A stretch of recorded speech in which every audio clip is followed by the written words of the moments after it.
Hello friends, मैं स्मिता और मैं लेके आ गई हूँ आपका और मेरा favourite topic kitchen tips and tricks.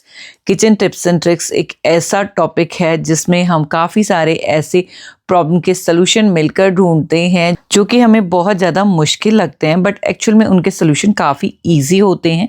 तो इस तरह के कुछ टिप्स मैं आपके साथ आज भी शेयर करने वाली हूँ और उम्मीद करती हूँ ये वीडियो आपके लिए हेल्पफुल रहेगा, आपको पसंद आएगा। अगर पसंद आता है वीडियो तो वीडियो को लाइक ज़रूर करें, चैनल को सब्सक्राइब करें, साथ ही अपना फीडबैक ज़रूर शेयर करें कि आप किस तरह के वीडियो देखना चाहते हैं।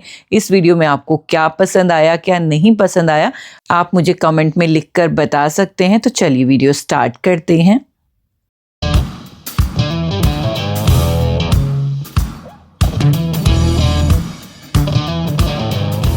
हम लोग अपने घर में मॉर्निंग और इवनिंग में दिया बाती करते हैं और धूपदान में धूप भी जलाते हैं। तो उसको रेगुलर बेस पे जब यूज़ करते हैं ना, तो उसकी हालत कुछ इस तरह से हो जाती है। और मुझे एक सब्सक्राइबर का कमेंट भी आया था कि मैम इसको किस तरह से क्लीन कर सकते हैं, वो मेरे साथ शेयर कीजिएगा।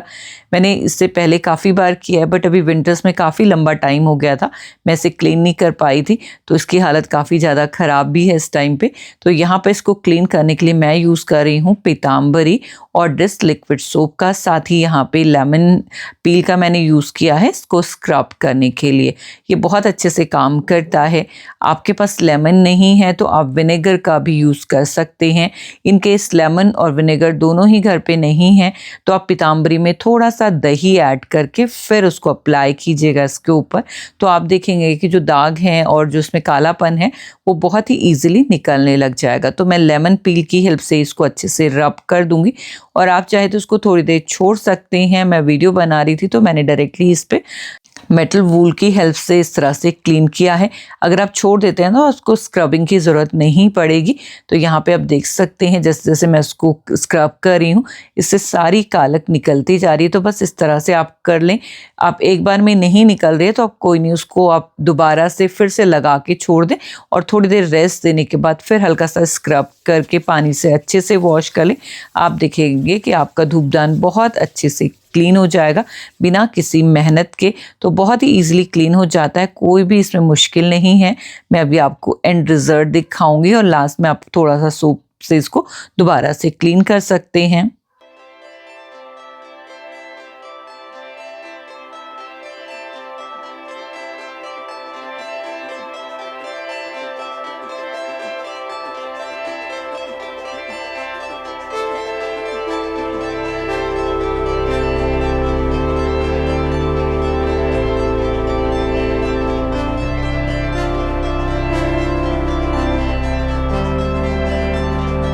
अच्छे से क्लीन होने के बाद इसको आप सूखे कपड़े से वाइप कर लें और ये देखिए बिल्कुल नया जैसा हो गया है, अंदर और बाहर दोनों तरफ से। अगर आप इसमें पानी ऐसे ही छोड़ देंगे ना तो उसमें दाग आ जाते हैं। तो ये देखिए बहुत ही अच्छे से क्लीन हो गया है, बाहर से भी काफ़ी अच्छे से ये क्लीन हो गया है। इस तरह से आप पीताम्बरी का यूज़ कर सकते हैं।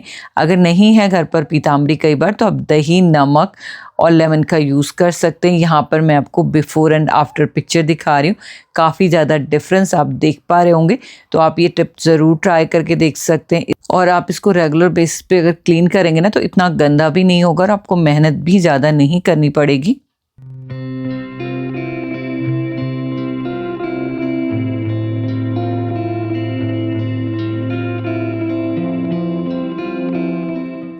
रेगुलर बेस पे जो कॉम हम यूज़ करते हैं घर पे उनको क्लीन और हाइजीनिक रखना भी बहुत इम्पॉर्टेंट है। इनको क्लीन करने के लिए मैंने यहाँ पे गर्म पानी लिया है, उसमें ऐड किया है बोरेक्स पाउडर और साथ ही ऐड किया है कोई भी डिटर्जेंट आप डाल सकते हैं, शैम्पू का भी यूज़ कर सकते हैं। इसको अच्छे से मिक्स कर लीजिए और अब जो भी कॉम वगैरह आप रेगुलर बेस पे यूज़ करते हैं ना उनको आप इसमें डिप करके छोड़ दें। 1 घंटे तक के लिए भी छोड़ सकते हैं, बहुत ही इजीली क्लीन हो जाते हैं। उसके बाद जस्ट ब्रश से आपको रगड़ना है और ये बिल्कुल नए से हो जाएंगे। यहाँ पर मैंने एक वुडन कॉम्ब भी डाला था, इसको आप डिप करके नहीं छोड़ें, इसको इमीडिएटली सोप में से निकाल के अगर गंदा है तो ब्रश से रगड़ दें और फिर पानी की हेल्प से साफ़ करके इसको आप ड्राई कर दें। और इन कॉम्ब्स को आप हल्का ऑयलिंग भी कर सकते हैं सूखने के बाद में, इनमें ज़्यादा मेंटेनेंस की ज़रूरत नहीं पड़ती है। पर जो हमारे प्लास्टिक कॉम्ब हैं उनको मैंने लगभग 15 से 20 मिनट के लिए इस तरह से भिगो के छोड़ दिया था। उसके बाद जो हमारे क्लॉथ ब्रश होते हैं ना, या कोई भी बड़े ब्रशेस वाला जो ब्रश होता है उसकी हेल्प से आप इन कॉम्ब को इस तरह से क्लीन कर सकते हैं। आप एक कॉम्ब से दूसरे कॉम्ब को भी इस तरह से क्लीन कर सकते हैं। उनमें दोनों के ब्रशेस एक दूसरे में फंस जाते हैं तो काफ़ी अच्छे से क्लीन हो जाते हैं।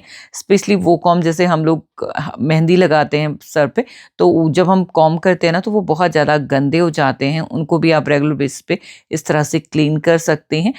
तो ये रेड वाला कॉम्ब काफ़ी गंदा हो गया था, मैंने अभी 2 दिन पहले ही मेहंदी लगाई थी, उसकी वजह से सारे कॉम्ब पे ना फिर वो मेहंदी वाला जो कलर है ना वो चढ़ जाता है। इस तरह के ब्रशेस भी बहुत ईज़िली क्लीन हो जाते हैं अगर वो बहुत ज़्यादा गंदे नहीं हैं। बस इसमें यही होता है कि रोएँ वगैरह नीचे फँस जाते हैं, तो उनको आप ब्रश की हेल्प से इस तरह से निकाल सकते हैं। ये पानी देख कर आपको अंदाज़ा लग ही जा रहा होगा कि कितने अच्छे से कॉम्ब क्लीन हो चुके हैं। और स्पेशली जो मेहंदी लगाने के बाद हम यूज़ करते हैं ना कॉम्ब, वो तो बहुत ज़्यादा ही गंदा हो जाता है, ब्लैक स्पॉट उसके ऊपर आ जाते हैं। तो बोरिक पाउडर जो है बहुत अच्छे से क्लीन करता है इस तरह की गंदगी को। साथ ही ये हमारे ब्रशेस सैनिटाइज भी हो जाते हैं। बस इनको अच्छे से पानी के नीचे हम वॉश कर लेंगे और इसके बाद इनको हम धूप में थोड़ी देर रहने देंगे जब तक कि अच्छे से सूख नहीं जाते। बस ये रेडी है हमें दोबारा यूज़ करने के लिए। हम लोग अपने कपड़े धोने के लिए डिफरेंट टाइप के डिटर्जेंट और सोप यूज़ करते हैं। कुछ टाइम से मैं कोरल केयर का ये लॉन्ड्री डिटर्जेंट यूज़ कर रही हूँ जिसमें एक पैकेट में 60 शीट्स आती हैं और इसको यूज़ करने के मैं आपको फ़ायदे बता रही हूँ जो मैं खुद पर्सनली फ़ील कर रही हूँ। यहाँ पे आप देख सकते हैं मेरे पास यहाँ पे इजी है डिटर्जेंट है, साथ में जो फ्रेगरेंस के लिए हम कंडीशनर यूज़ करते हैं वो भी रखा हुआ है। तो इस तरह से 3-4 चीज़ें हमें यूज़ करनी पड़ती है। बट जो कोरल का ये डिटर्जेंट शीट है ना, इसमें खुद में बहुत अच्छी खुशबू है, तो आपको अलग से कुछ खुशबू के लिए डालना नहीं पड़ता और ये बहुत ही माइल्ड है, तो आपके कपड़ों में कंडीशनिंग की भी ज़रूरत नहीं होती है। सिंपल एक शीट आप एक लोड के लिए यूज़ कर सकते हैं। तो ये देखिए इस तरह से एक पैकेट में इसका ख़त्म कर चुकी हूँ, दूसरा मैं यूज़ कर रही हूँ अभी। और ये देखिए इस तरह का ये है शीट की तरह। बस जब आप कपड़े लोड करें तो कपड़ों के साथ ही एक शीट इस तरह से डाल दें और जिस तरह से भी आप अपनी मशीन को चलाते हैं, जिस भी टेम्परेचर पर या सेटिंग पर, बस उस पे आपको चलाना है और आपके कपड़े बहुत अच्छे से क्लीन हो जाएंगे। आपको कोई भी एक्स्ट्रा डिटर्जेंट या कंडीशनर की इसके साथ ज़रूरत नहीं पड़ेगी। बहुत अच्छी फ्रेगरेंस है, तो बहुत ज़्यादा चीज़ें आपको खरीदनी भी नहीं पड़ेंगी और ये काफ़ी इकोनॉमिक भी पड़ता है। इतनी सारी चीज़ों को आप रिप्लेस कर रहे हैं, जैसे विंटर्स के कपड़ों के लिए हमें इजी यूज़ करना होता है माइल्ड केयर के लिए, बट ये खुद में ही बहुत ही माइल्ड है, बहुत ज़्यादा हार्म नहीं करता है। और आप देखेंगे झाग भी बहुत ज़्यादा नहीं बनता है कि आपको लगे कि आपका पानी बहुत ज़्यादा स्मेल लग रहा है। अगर आप हैंड वॉश करते हैं क्लोथ को तो भी आप इसको यूज़ कर सकते हैं। पानी में डालेंगे एकदम ये घुल जाता है, तो यहाँ पे जैसे ही मशीन चलती है पानी इसमें आता है और ये पहले ही राउंड में इसमें बहुत अच्छे से घुल जाता है। कपड़ों के ऊपर कोई भी दाग नहीं रहता। जैसे डिटर्जेंट का कई बार एक्स्ट्रा अगर आपने डाल दिया तो दाग रह जाता है, कम डाल दिया तो कपड़े अच्छे से नहीं क्लीन होते हैं। तो यहाँ पर वो प्रॉब्लम नहीं है, बहुत ही अच्छे से इससे क्लीन हो जाते हैं। खुशबू बहुत अच्छी रहती है और इको फ्रेंडली भी है ये, क्योंकि जो आपका पानी निकलता है वेस्ट ना, उसमें भी बहुत ज़्यादा डिटर्जेंट नहीं रहता है, तो इन्वायरमेंट के लिए भी काफ़ी अच्छा है। ये कोई प्रमोशनल वीडियो नहीं है, मैं जो चीज़ें यूज़ कर रही हूँ वो मैं आपके साथ शेयर कर रही हूँ।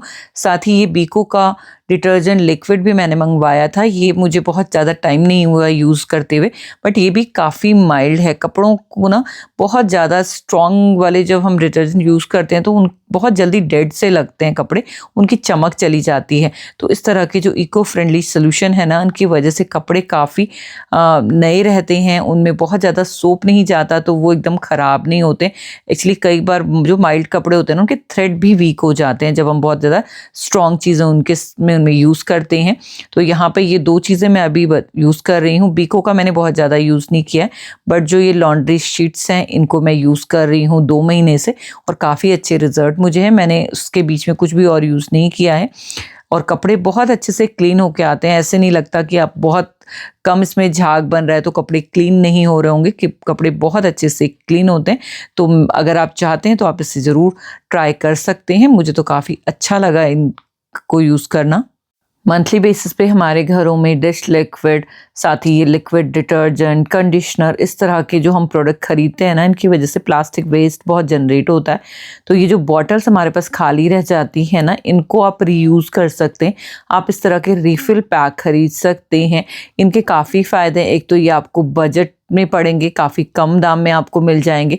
आपको बॉटल ये बिल्कुल नई रहती हैं और अच्छा प्लास्टिक होता है इनका, ऐसा नहीं कि अब यूज़ एंड थ्रो वाला प्लास्टिक है, बट फिर भी हमें इन्हें यूज़ करके थ्रो ही करना पड़ता है अगर हम नई बॉटल ले आते हैं तो आप इस तरह के रिफ़िल पैक को लेकर इनमें फिल कर सकते हैं। तो इस तरह से काफ़ी हद तक अपना पैसा तो बचा ही सकते हैं, एनवायरनमेंट को भी सेव करते हैं। तो मैं आजकल यही करती हूँ, जो भी चीज़ें मंगवाती हूँ इस तरह के रिफ़िल पैक ही, चाहे वो किचन के लिए डिटर्जेंट मंगवाना हो या फिर लॉन्ड्री के लिए, तो इस तरह से कर सकते हैं। अगर शीट्स यूज़ कर सकते हैं, उसके लिए कंफर्टेबल हैं, तो वो तो काफ़ी कम कर देता है हमारे इस तरह के प्लास्टिक वेस्ट को। इस पैकेट में काफ़ी सारा लिक्विड बचा हुआ है, तो विनेगर के साथ मिलाकर इसका एक ऑल पर्पस क्लीनर हम रेडी करेंगे। तो यहाँ पे मैंने इस पानी में लिक्विड ले लिया था, इसकी क्लिप यहाँ पे मिस हो गई है, बट वो मैंने क्लीन कर दिया था पानी उसके अंदर डाल के। फिर मैंने विनेगर डाला है, विनेगर भी ख़त्म ही हो गया था, तो लगभग हाफ कप जितना विनेगर गया है। उसके साथ ही 2 बड़े चम्मच इसमें मैंने बेकिंग सोडा ऐड किया। बस इन तीनों चीज़ों को अच्छे से मिक्स कर देंगे। इस लिक्विड में फ्रेग्रेंस भी है काफ़ी अच्छी और सोपी वाटर भी इससे मिल गया है हमें। तो बस इसको भर लेंगे स्प्रे बॉटल में और घर की हर तरह की क्लीनिंग के लिए हमारा ये ऑल पर्पस क्लीनर बन के रेडी हो गया है। इसके अलावा बिल्कुल भी ज़रूरत नहीं पड़ती है रेगुलर बेसिस की क्लीनिंग में किसी और चीज़ की। और यहाँ पे देखिए सोप तो उसमें पैकेट में था ही, तो वही मैंने यहाँ पे यूज़ कर लिया है। तो इस तरह से बहुत ही सिंपल रेसिपी है ये ऑल पर्पस क्लीनर की। एक पार्ट आप पानी ले लीजिए, उसमें थोड़ा सा डिश लिक्विड या कोई भी माइल्ड डिटर्जेंट, साथ ही हाफ कप उसमें विनेगर ऐड कीजिए, 2 बड़े चम्मच बेकिंग सोडा, सारी चीज़ों को मिक्स करके बॉटल में फिल कर लीजिए। अब चाहे आपको गैस स्टोव साफ़ करना है या घर का कोई भी कोना, ये परफेक्ट सोल्यूशन है उसके लिए। यहाँ पर मैं दिखा रही हूँ आपको ये ब्रश, ये आपने बहुत पहले मेरी वीडियो में देखा होगा, मैंने इसको रिव्यू किया था। ये प्रोडक्ट उस टाइम पे तो ठीक ठाक ही चल रहा था, पर मैंने ब्रश इसका कभी भी यूज़ नहीं किया। आज भी मैं इसको इलेक्ट्रिक वे में यूज़ नहीं कर रही हूँ, मे बी इसमें बैटरी नहीं थी शायद, बट फिर उसके बाद मैंने इसको चार्ज किया और मैं आपको दिखाती हूँ कि इसको यूज़ करना काफ़ी हार्ड है। इसके ब्रशेस तो काफ़ी अच्छे हैं, मैं इसको मैनुअली इस तरह से कर लेती हूँ, बट इस तरह से बटन को प्रेस करना ना काफ़ी मुश्किल है। मुझसे तो बिल्कुल नहीं हो रहा था, तो मैंने हस्बैंड से बोला, उन्होंने इसको करके दिखाया। बट इस तरह से ये बैटरी के थ्रू चलता है, चार्ज हो जाए तो आप इस तरह से उसको यूज़ कर सकते हैं, बट इतना यूज़फुल मुझे नहीं लगा है।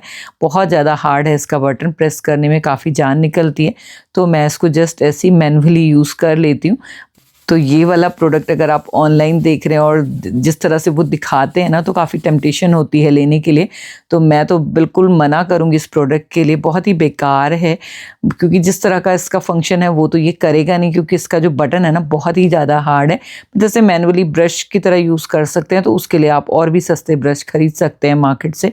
तो ये देखिए मैंने किसी लिक्विड से क्लीन कर लिया है और बहुत अच्छे से क्लीन हो गया। ब्रश तो जस्ट मैंने आपको दिखाने के लिए उसका आफ्टर यूज़ रिव्यू आपके साथ शेयर किया है कि बिल्कुल बेकार है वो, बट ये गैस स्टोव बहुत अच्छे से इस लिक्विड से क्लीन हो गया है। और यही मैं लिक्विड बना के रखती हूँ, मेरे पास एक और बॉटल भी है, तो उसमें भी यही लिक्विड मेरा बना के रखा होता है।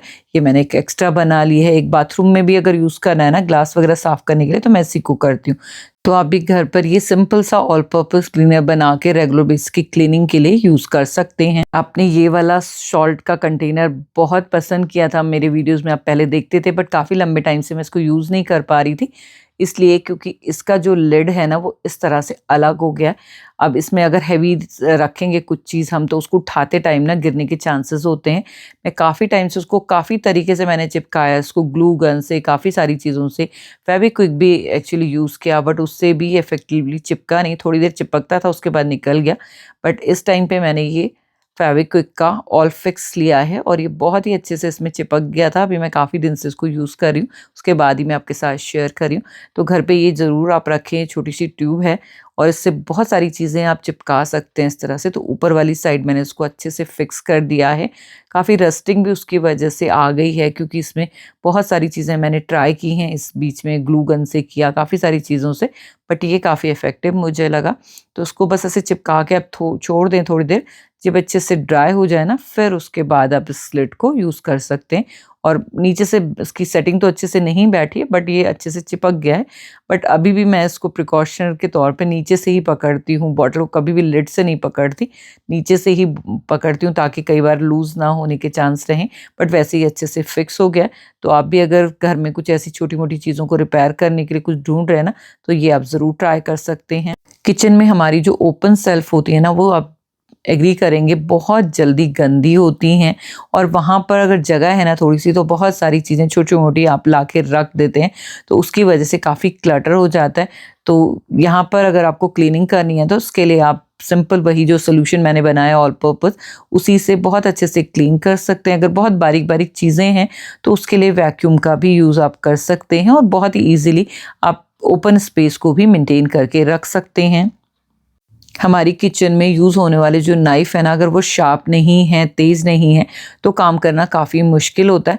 उसके लिए आप इस तरह का एक छोटा-सा नाइफ़ शार्पनर अपने घर पे रख सकते हैं, जो कि बहुत ही ईज़िली इसको शार्प कर देता है। यहाँ पे आप देख ही सकते हैं 2-3 स्ट्रोक में ही ये बहुत अच्छे से शार्प हो जाएगा।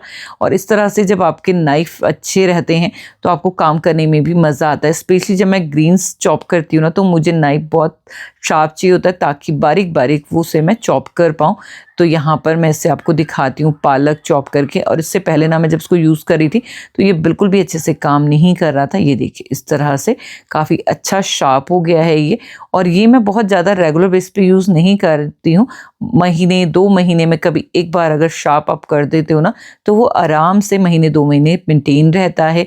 अगर आप बहुत ज़्यादा फ्रीक्वेंट यूज़ करें किसी एक ही नाइफ़ का, फिर आपको महीने में ज़रूरत पड़ सकती है। अदरवाइज़ 2 महीने 3 महीने तक आपको शार्प करने की दोबारा ज़रूरत नहीं पड़ती है। छोटी सी चीज़ है, बट काफ़ी ज़्यादा काम की चीज़ है। तो आप इस तरह का ज़रूर अपने पास एक नाइफ़ शार्पनर रख सकते हैं, अपने नाइफ़ को तेज़ रखने के लिए और अपने काम को आसान करने के लिए। तो ये थी आज की बहुत ही सिंपल और यूज़फुल टिप्स। उम्मीद करती हूँ आपके लिए हेल्पफुल रही हों, आपको पसंद आई हो। कौन सी टिप आपको सबसे ज़्यादा पसंद आई, मेरे साथ फीडबैक ज़रूर शेयर कीजिएगा। मैं मिलती हूँ आपसे किसी और नई इंटरेस्टिंग वीडियो के साथ। तब तक के लिए bye. Thank you. Thanks for watching. Have a nice day.